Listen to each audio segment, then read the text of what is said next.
صورني كي يصل ندائي للأمة فتجيب الشام. صور آلافا من بشر شردها طول الإجرام، شردها طول الإجرام.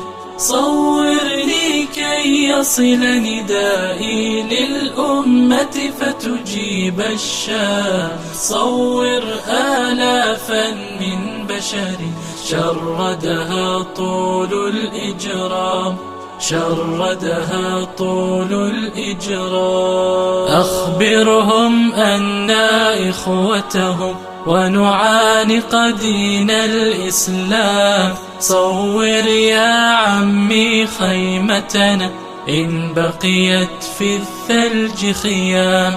أخبرهم أننا إخوتهم ونعانق دين الإسلام. صور يا عمي خيمتنا إن بقيت في الثلج خيام.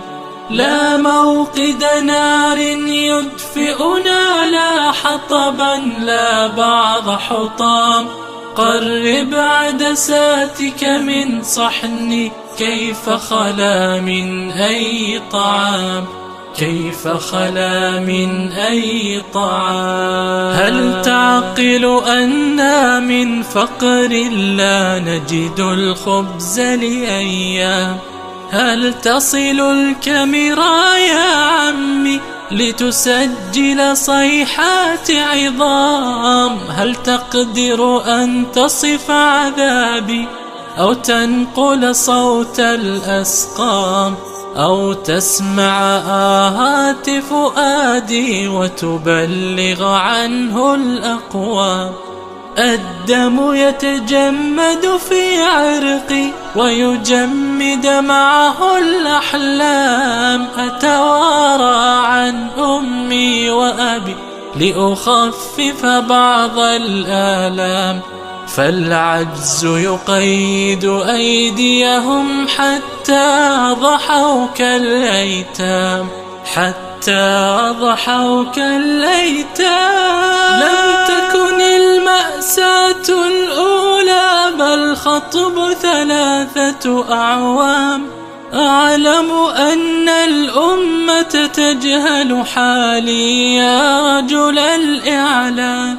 لا يمكن أن يبلغ خبري للمليار وهم كنيام. لن أظلمهم ولذا صور، فالظلم شقاء وحرام. أتريدون الجنة صدقا والفردوس وطيب مقام، وجوار محمد في خلد والنظر لوجه العلام. جودوا مالا جودوا حرفا ودعاء في جنح ظلام. جودوا مالا جودوا حرفا ودعاء في جنح ظلام. وأروا المنعم منكم خيرا حتى يجزي بالإكرام. أستودعكم ربي حتى ألقاكم في دار سلام، ألقاكم في دار سلام. صورني كي يصل ندائي للأمة فتجيب الشام. صور آلافا من بشر شردها طول الإجرام، شردها طول الإجرام.